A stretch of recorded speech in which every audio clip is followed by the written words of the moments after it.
अद्भुत, आश्चर्यजनक किंतु सत्य घटना। विनय वाजपेयी शांति कुंज हरिद्वार से अपना अनुभव बताते हुए कहते हैं, छोटे छोटे बच्चे जिस प्रकार नाना नानी से कहानियां सुनकर हर्षित पुलकित होते हैं, वैसे ही बड़े भाइयों से परम पूज्य गुरुदेव से जुड़े संस्मरणों को सुनने में सुध बुध खोने और अकल्पनीय आनंद मिलने का मुझे अनुभव होता रहा है।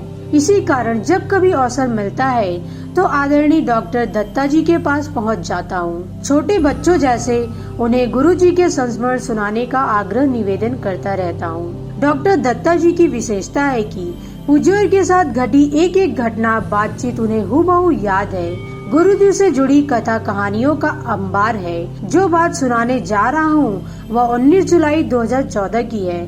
मैं दत्ता जी के घर में बैठा था, गुरु जी के संस्मरणों की कथा गाथा सुन रहा था। उसी क्रम में हमने उनसे पारिवारिक जिम्मेदारियों से संबंधित कुछ घटना सुनाने का निवेदन किया। उन्होंने माँ से जुड़ी एक घटना सुनाई कि किस तरह पूज्यवर को दूर दराज के घटनाक्रम भी हस्त कमलवत स्पष्ट होते थे। उन्होंने बताया, मैं अमेरिका से मिले स्थायी ग्रीन कार्ड नागरिकता को छोड़कर पूज्यवर के बुलाने पर शांतिकुंज आ गया था। एक दिन रात्रि में 7 बजे ऊपर से गुरुजी का बुलावा आया। यह समय पूज्यवर के शयन विश्राम का होता था, अतः समझ आ गया कि कोई बात विशेष है। भागा भागा गुरुजी के पास पहुंचा। उन्होंने टेलीग्राम दिखाया। लिखा था, माँ बहुत बीमार है, तुरंत पहुँचो। मैं घबराया।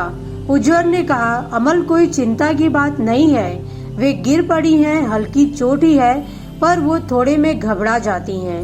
मैंने पूछा, तो क्या नहीं जाऊं? गुरुजी बोले, वैसे तो मैं सोच रहा था कि कल तुम्हें प्रणव के साथ बाहर भेजने का, पर तू घर चला जा। मैंने कहा, फिर तो घर नहीं जाकर जैसा आप चाहते हैं प्रणव के साथ ही चला जाता हूँ। गुरुजी ने कहा, नहीं बेटा, तू तो घर ही जा, माँ की संतुष्टि महत्वपूर्ण है। पूज्यवर के निर्देशानुसार मैं घर गया। देखा सचमुच माँ गिर गई थी, हल्की खरोच थी। घर में सब कुछ सामान्य था। 2-4 दिन रुककर मैं हरिद्वार वापस आ गया। इस घटना के 6 से 8 महीने बाद फिर से बहन का उसी प्रकार का टेलीग्राम आया। पहले की तरह पूज्यवर ने मुझे बुलवाया। मैंने कहा, पूर्व की तरह इसमें भी माँ का मोह ही होगा। गुरुजी बोले, नहीं बेटा, अब उनका अंतिम समय आ गया है। इस समय में तू उनकी जितनी सेवा कर लेगा, तुझे उतना ही अध्यात्म मिल जाएगा। तू अभी शीघ्र यहाँ से घर चला जा। मन लगाकर माँ की सेवा करना, साथ ही उनके कल्याण की प्रार्थना करते रहना। डॉक्टर दत्ता ने बताया कि गुरुदेव के निर्देशानुसार वे दीदी श्रीमती श्रीपर्णा दत्त को लेकर उसी समय ग्वालियर के लिए चल पड़े। घर पहुंचकर पता लगा कि इस बार भी पहले की तरह माँ गिर पड़ी थी। गिरने के बाद बेहोश हो गई थी। बाद में डॉक्टरी जांच से पता चला कि ब्रेन हैमरेज हो गया है। हमने पूरे मनोयोग और श्रद्धा भाव से उनकी सेवा की। 8-10 दिनों बाद उन्होंने शरीर छोड़ दिया। माँ की सेवा करने का क्या कुछ आध्यात्मिक लाभ मिला, इसे व्यक्त करना संभव नहीं, पर हमारी सभी प्रकार की प्रगति के पीछे प्रत्यक्ष अप्रत्यक्ष रूप से परम पूज्य गुरुदेव की कृपा आशीर्वाद ही मुख्य कारण है। जय महाकाल।